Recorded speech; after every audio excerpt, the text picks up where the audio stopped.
Oke, selanjutnya kita akan membahas, kalau tadi itu kita sudah membahas terkait teorema 2.1, kita akan masuk ke teorema 2.2.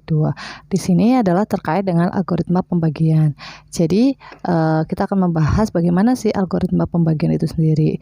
Jadi, di sini jika ada A, B, anggota B besar atau bilangan bulat, dengan A itu lebih besar daripada 0, maka ada Q, R, anggota dari B, sehingga nih ya, ada P, Q, R anggota B, sehingga B sama dengan Q kali A plus R. Untuk R itu pasti lebih besar sama dengan 0 atau kurang dari A. Begitu. Jika A tidak membagi B, maka R memenuhi ketidaksamaan R lebih besar daripada 0 dan kurang dari A. Begitu. Dalam situasi ini, Q dinamakan hasil bagi, R dinamakan sisa ketika B dibagi oleh A. Jadi definisi dari algoritma pembagian, jadi kalau pada saat kita membagi bilangan dengan bilangan lain, biasanya kan tidak habis ya, ada juga sisa juga. Jadi secara umum bentuk A membagi B itu seperti ini. Jadi kalau misalkan kita katakan AB anggota bilangan bulat dengan A itu lebih besar daripada 0, dan A itu membagi B, maka B itu sama dengan QA plus R. Untuk R itu lebih besar sama dengan 0 kurang dari A. Jadi sisanya itu bisa 0. Jadi kalau 0 berarti membagi habis, sedangkan kurang dari A berarti sisanya harus kurang dari A. Kalau lebih kan berarti kan harus bisa dibagikan lagi, makanya kurang dari A. Hal ini berarti Q itu adalah hasil baginya, sedangkan R itu adalah sisa ketika B itu dibagi oleh A. Ini yang perlu kalian. Jadi ini ya bentuknya, bentuk umumnya.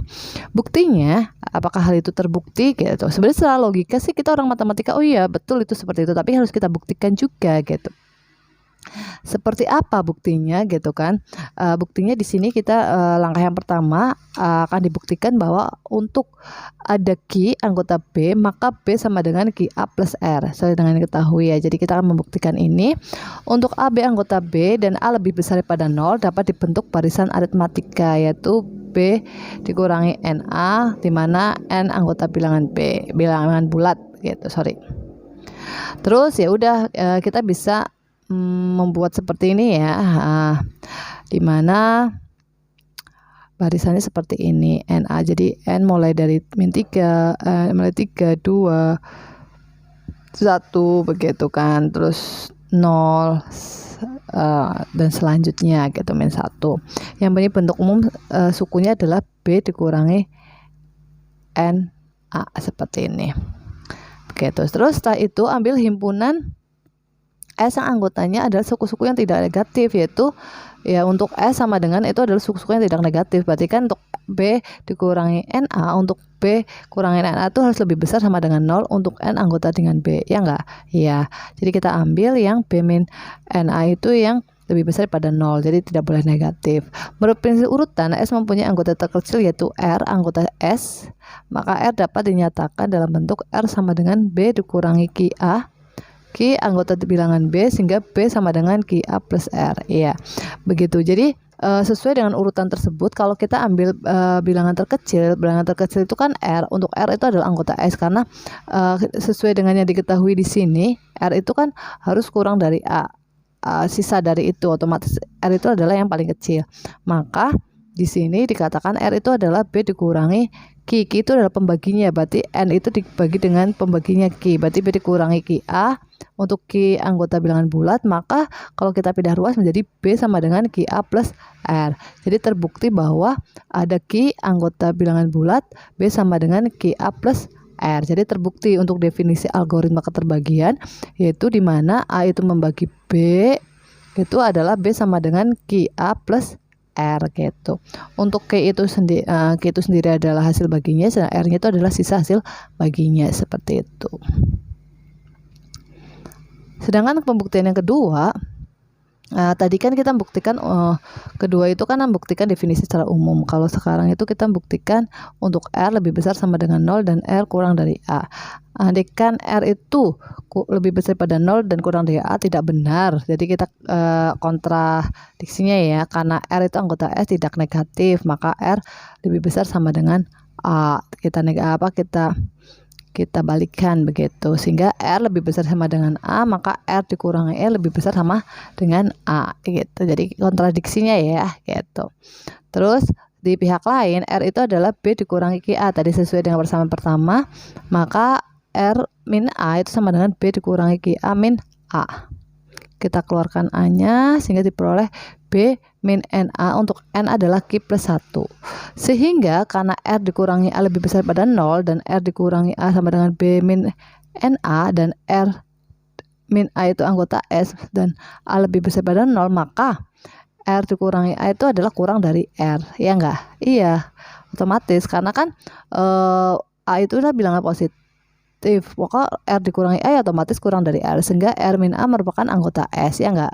Seperti itu, sehingga lebih kecil daripada R. Hal ini kontradiksi dengan pengambilan S sebagai anggota terkecil S, jadi terbukti bahwa R lebih besar sama dengan 0 kurang dari A. Jadi kan di awal itu adalah R dikatakan sebagai anggota S yang paling kecil karena adalah sisa. Sedangkan di sini dikontradiksikan untuk R lebih besar sama dengan A. Dengan perhitungan seperti ini, pembuktian seperti ini diperoleh bahwa ternyata ada bilangan yaitu R min A itu yang lebih kecil daripada R. Berarti kan hal ini kontradiksi dengan yang diketahui di mana R itu adalah bilangan yang paling terkecil. Sesuai dengan pembuktian ini bahwa R min A merupakan anggota S yang lebih kecil dari R, padahal tidak ada anggota yang lebih kecil daripada R, seperti itu. Sehingga terbukti sesuai dengan kontradiksinya, pembuktian kontradiksi bahwa R itu terbukti R itu lebih besar sama dengan 0 dan R kurang dari A. Begitu. Paham ya sampai sini? Sedang itu untuk pembuktian yang kedua. Selanjutnya adalah untuk pembuktian yang ketiga, kita ketahui Q dan R itu tunggal. Jadi untuk hasil bagi dan sisanya itu adalah tunggal. Andaikan Q dan R tidak tunggal, jadi kalau kita misalkan kalau yang kita ketahui kan biasanya pembaginya sama sisanya itu pasti tunggal, nggak mungkin ada dua ya. Hasil bagi itu nggak mungkin lebih dari satu karena hasil. Lah, di sini kita misalkan QR itu tidak tunggal, berarti ada Q1, Q2, R1, R2 anggota B yang memenuhi ini, di mana Q1 kali A plus R1 gitu. Itu R1-nya lebih besar sama dengan 0 kurang dari A. Sedangkan yang kedua Q2 kali A plus R2 untuk R2 lebih besar pada 0 dan kurang dari A. Sehingga dari yang kita misalkan ini kita dapatkan bahwa Q1A plus R1 itu sama dengan Q2A plus R2, ya enggak, sesuai dengan B sama dengan B. Sehingga kita pindah ruas sehingga diperoleh Q1 min Q2 kali A plus R1 min R2 sama dengan 0. Sehingga diperoleh R1 dikurangi R2 itu sama dengan Q2 dikurangi Q1 kali A. Begitu.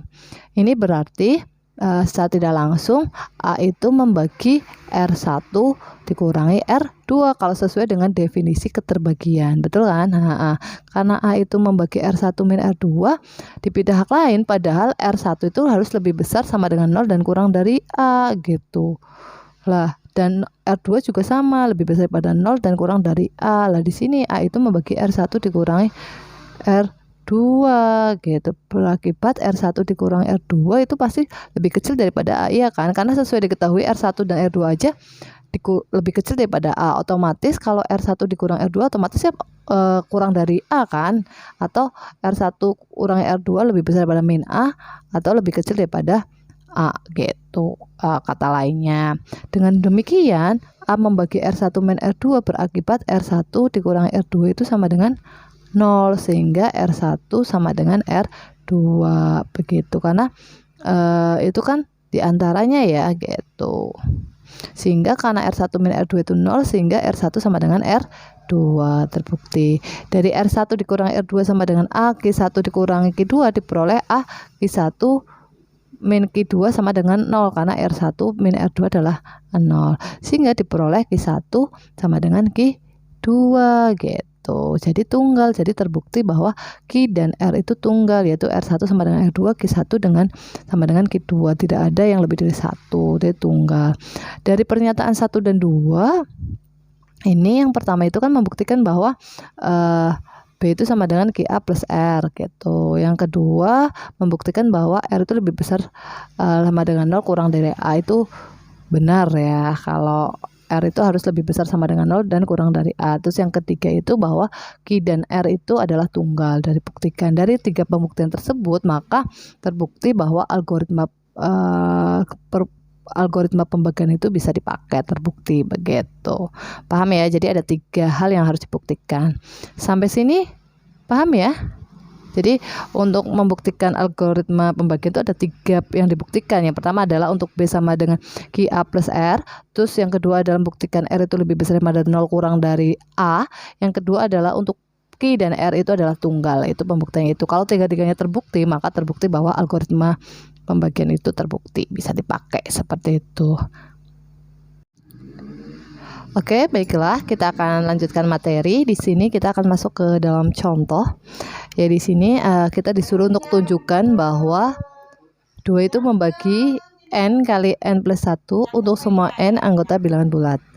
Jadi di sini kita membuktikan bahwa 2 itu membagi n kali n plus 1. Jadi kita buktikan dulu untuk n anggota bilangan bulat, maka sesuai dengan definisi ya, sesuai dengan definisinya. Untuk pembagian di mana QR itu anggota bilangan bulat, maka N itu adalah 2Q plus R. Untuk R lebih besar sama dengan 0 dan kurang daripada 2 begitu. Karena kan pembaginya 2 ya. Jadi kita hasil baginya Q, sisanya itu R, maka N sama dengan 2Q plus R, di mana R lebih besar sama dengan 0 kurang dari 2. Berarti R itu sama, karena berdasarkan ini berarti R-nya itu ada untuk R0 dan R atau R-nya tuh 1 karena di antara 0 sama 2. Terus untuk R, karena R-nya ada 2 yaitu R0 dan R1, maka kita cari satu persatu. Untuk R-nya 0 berarti N-nya itu sesuai dengan rumus ini, N sama dengan 2Q plus R, berarti N-nya adalah 2Q. Sehingga diperoleh N kali N plus 1, N-nya 2Q dikalikan N plus 1 yaitu 2Q plus 1, sehingga diperoleh seperti ini. 2 kali Q dalam kurung 2Q plus 1. Kita misalkan yang di dalam kurung itu Q kali 2Q plus 1 itu adalah K. Nah, diperoleh 2K. Untuk semua K itu adalah Q kali 2Q plus 1. Kita misalkan ya.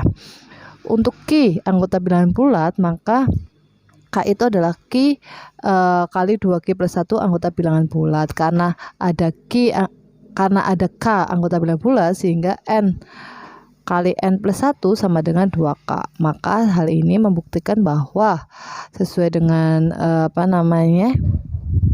definisinya, maka 2 itu membagi N kali N plus 1 karena K itu sendiri adalah anggota dari B sesuai dengan definisinya ya, begitu. Terus yang kedua itu untuk R sama dengan 1, berarti N-nya itu 2Q plus 1, sehingga N kali N plus 1 adalah N-nya 2Q plus 1, berarti 2Q plus 1 dikalikan 2Q plus 1 plus 1, sehingga diperoleh N kali N plus 1 yaitu seperti ini ya, sehingga diperoleh sama dengan 2Q plus 1 kali 2Q plus 2. Kita keluarkan 2-nya ya. Iya, kita keluarkan 2-nya. Sehingga diperoleh 2 kali, ini kita keluarkan 2-nya, 2 kali Q plus 1 kali 2Q plus 1. Lah, kita misalkan Q plus 1 kali 2Q plus 1 itu adalah T. Nah, jadi diperoleh N kali N plus 1 adalah 2T. Sama seperti tadi, karena Q adalah anggota bilangan bulat, maka T-nya itu adalah Q plus 1 kali 2Q plus 1 juga anggota bilangan bulat. Seperti itu. Maka sehingga karena T adalah anggota bilangan bulat sesuai dengan ini, maka sehingga N kali N plus 1 sama dengan 2T. Terbukti bahwa 2 itu membagi N kali N plus 1 karena T itu sendiri adalah anggota bilangan bulat sesuai dengan definisi keterbagian. Maka dari 1 dan 2 untuk R sama dengan 0 dan R sama dengan 1 terbukti bahwa 2 membagi N kali N plus 1 seperti itu. Paham ya sampai sini? Jadi intinya kita kembalikan lagi ke definisi keterbagian seperti itu. Sedangkan contoh yang kedua, tadi kan kita disuruh untuk membuktikan ya tadi bahwa 2 itu membagi N kali N plus 1. Kalau sedangkan contoh berikutnya itu tunjukkan bahwa 3 pangkat 2N min 1 habis dibagi oleh 8 untuk semua N anggota bilangan bulat. Jadi 3 habis dibagi 8, berarti 8 membagi 3 pangkat 2N min 1 habis dibagi ya. Maka kita asumsikan untuk N, kita buktikan untuk N itu sama dengan 1 itu betul. Maka 8 apakah membagi 3 pangkat 2N min 1. Kalau N-nya 1 berarti 3 pangkat 2, 9 dikurangi 1, 8. 8 membagi habis 8, berarti betul ya. Ini berarti yang pertama itu betul. Yang kedua, asumsikan benar untuk N sama dengan K. Karena ini dianggap betul, diasumsikan benar, maka 8 itu membagi 3 pangkat 2K min 1. Ini dianggap betul. Selanjutnya kita akan membuktikan untuk N sama dengan K plus 1. Ini ya, kita masukkan berarti 8 membagi 3 pangkat 2K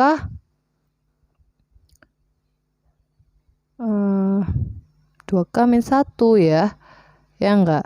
Iya, untuk ya, sehingga maka diperoleh karena K plus 1 berarti kan pangkat K plus 2K plus 1 berarti kan pangkat 9 ya.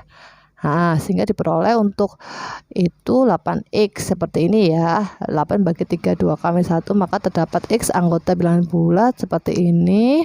Sehingga diperoleh seperti ini, 3 2K sama dengan 8X plus 1 ya. Karena NK itu anggota bilangan bulat, maka tadi kan K plus 1 berarti 8 membagi 3 pangkat 2K, 2K-nya 2N, N-nya dibagi K plus 1 min 1, sehingga diperoleh seperti ini ya enggak? Diperoleh seperti ini, sehingga 8-nya kita keluarkan, 9-nya kita keluarkan, sehingga diperoleh seperti ini ya enggak? Sehingga 8 dibagi 3 2K plus 1 dikurangi ini sama dengan dikurangi 1 ya, itu sama dengan ini. Paham ya di sini ya?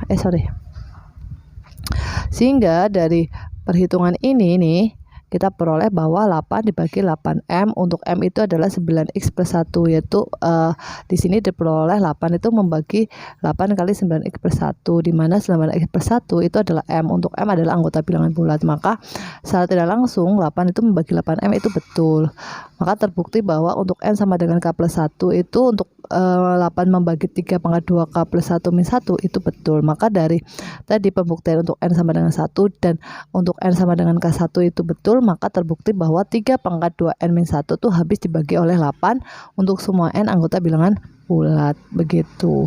Jadi kalian pahami aja di bagian sini ya, kenapa kok bisa ketemu ini gitu. Itu tinggal dijabarkan saja. Sampai sini paham ya bagaimana kita menggunakan definisi keterbagian dalam pembuktian ya. Oke. Kalau sudah paham, kita nanti lanjutkan untuk latihan soalnya. Ada 2 soal. Kalian bisa coba untuk berlatihan untuk membuktikan dengan definisi keterbagian dengan konsep keterbagian tersebut, begitu ya. Oke, nanti dilanjutkan itu. Terus demikian tadi materi terkait dengan keterbagian pada mata kuliah teori bilangan. Saya akhiri. Billahi taufiq wal hidayah. Wassalamualaikum warahmatullahi wabarakatuh.